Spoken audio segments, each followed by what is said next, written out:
What is up, guys? Welcome back to the channel. Welcome back to Upshift Exotics.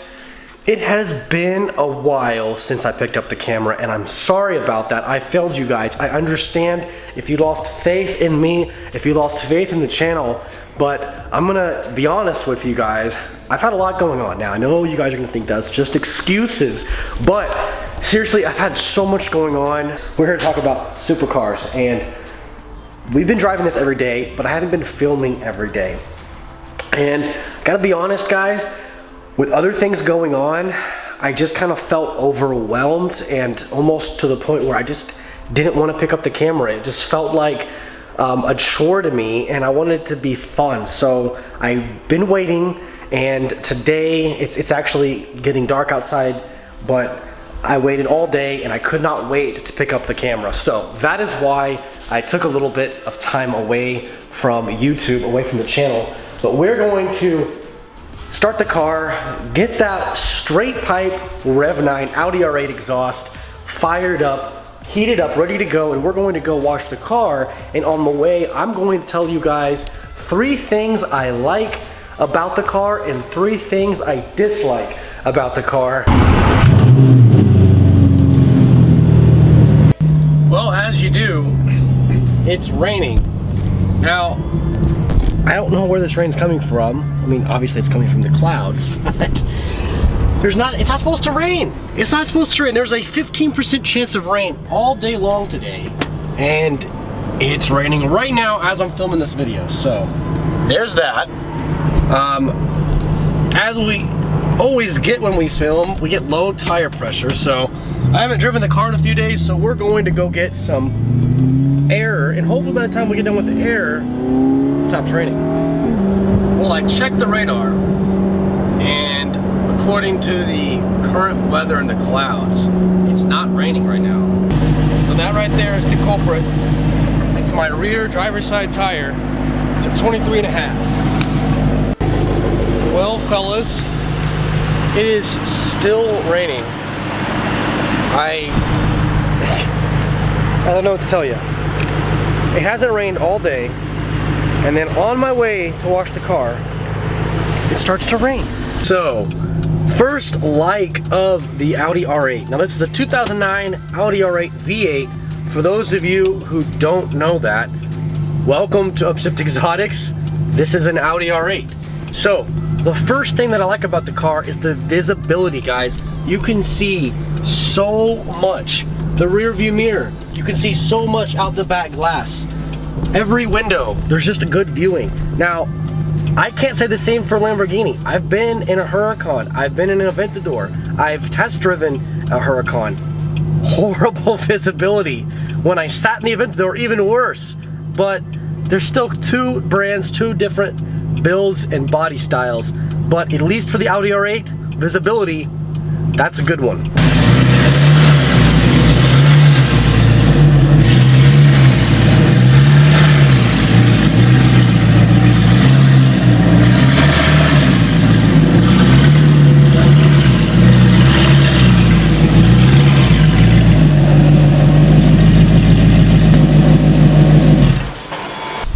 You guys won't believe this. I can't make this up. We leave to wash the car and to film for you guys. It rains on us the entire time. And to top it off, we get back and it is completely dry outside. Like no rain at all. So yeah, there you have it. So car wash to be continued. But on that note, the third thing, the third like, I think I'm at 3, right? First one was the, okay, hold on. Okay, actually we're on number 2, because the exhaust would have been one of the top 3 likes, but the stock exhaust on this car is terrible. Number 2 on the Audi R8 is the daily drivability. So number 1 was the visibility, and I mean, you guys can tell, look at the size of the windows. The windows are big, you get lots of visibility. You sit towards the front of the car. I mean, the front of the car is right there. You're literally sitting right there. The rest of the car is all back here. It's all engine. So visibility is excellent out of the car. Drivability, to be a daily drivable supercar, this has to be one of the highest rating daily drivable supercars. And I don't care who you are, what kind of supercar you have.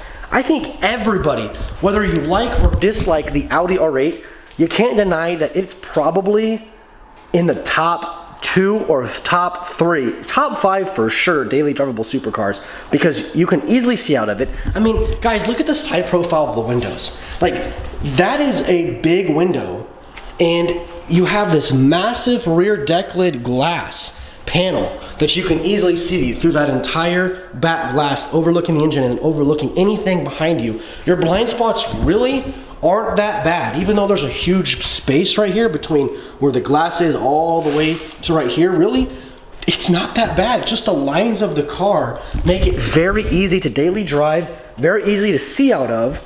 And the third like, before we're gonna resume this video tomorrow, is obviously the looks of the car, guys. Like, this car, it's such an iconic car. You've got the massive back glass right here showing off that incredible engine that Audi produces. You've got, especially on the original first generation R8s like this one, you've got this iconic side blade that extends from up here all the way down. This is one panel, kind of breaks up the body lines all the way down to right here on the bottom near the rocker panel.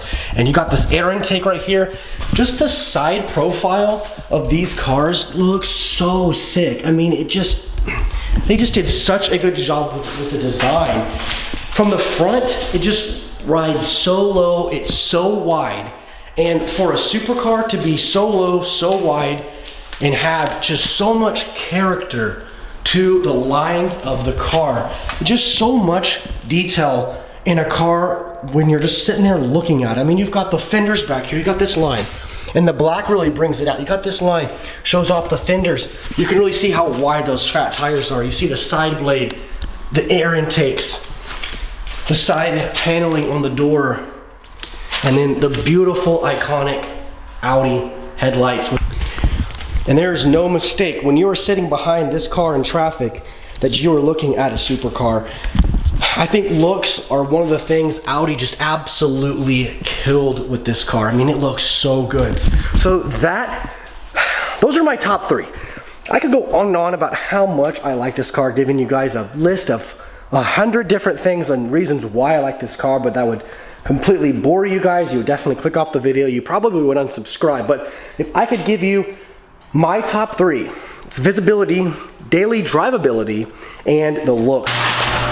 All right, guys, it is a new day. The R8 has been asleep for the last couple of days. So, last time I think I picked up the camera, it was raining. Anyways, guys, here is definitely a cold start on a 2009 R8 straight pipe at the fuel pump prime. It's been a couple of days.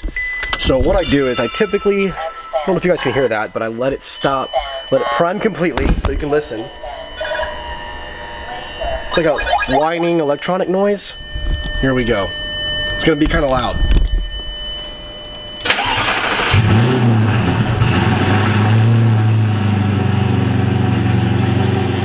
Sounds good.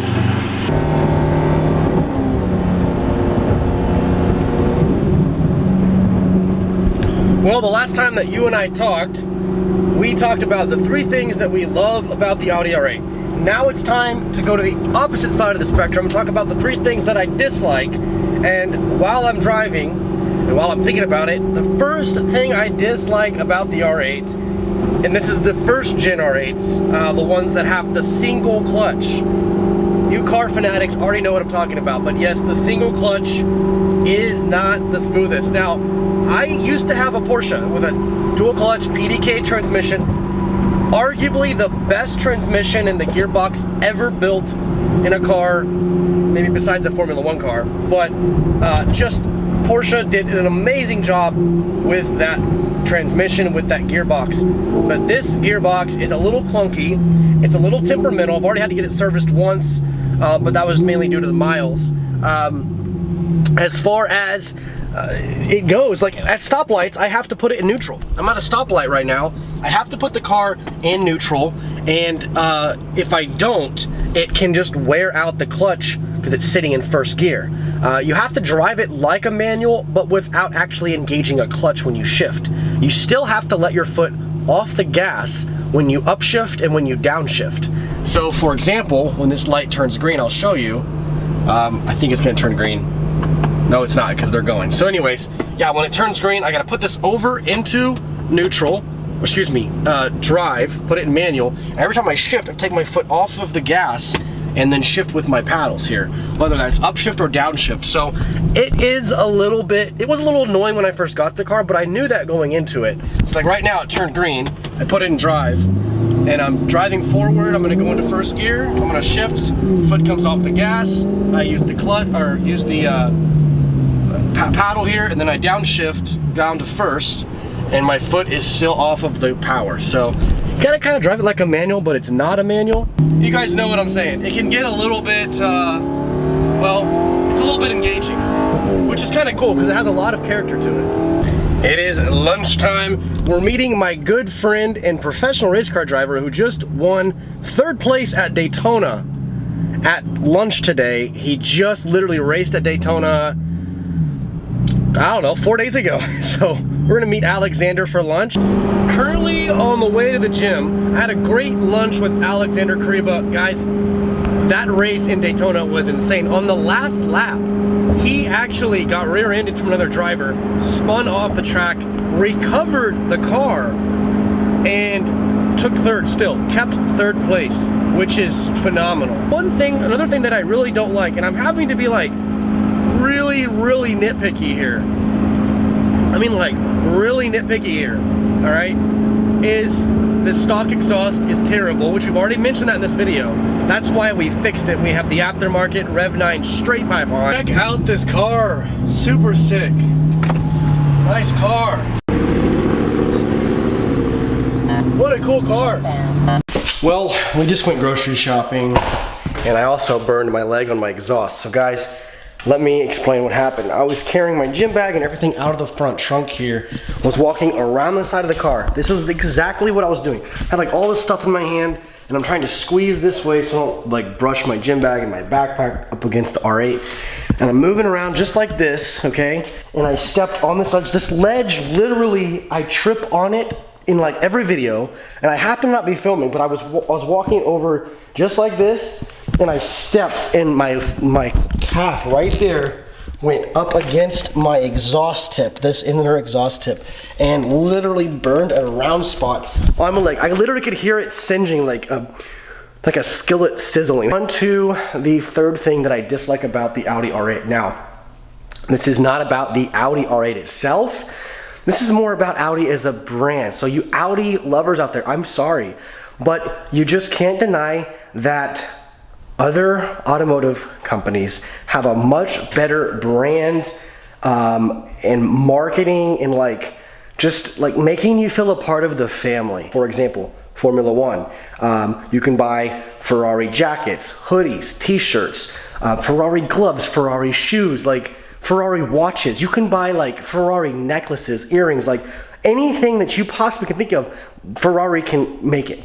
Audi, it's like when you search for Audi apparel, you just don't find a lot. And forget trying to find Audi motorsport apparel. I know Audi is known for their endurance races, and they make one of the best cars and have one of the best race teams for endurance, but like when you try to look up Audi motorsport t-shirts and hats, you just don't find a lot. And it's hard for me, being a huge Porsche fan and previously owning a Porsche, as a lot of you know, Porsche, Ferrari, like they're such iconic brands in the fact that they're great with their marketing. They're great with like Porsche hats, t-shirts, Porsche motorsports. Like guys, they make Porsche watches. Like they're like the pinnacle. Porsche and Ferrari are like, they are doing a phenomenal job with their branding as far as like apparel goes. So it's hard for me to find like Audi apparel. I'm winded. It's time for me to go to bed. So hope you guys are having a great morning, day, or night, wherever you are in the world. Smash the like button, subscribe to the channel. We'll see you next time.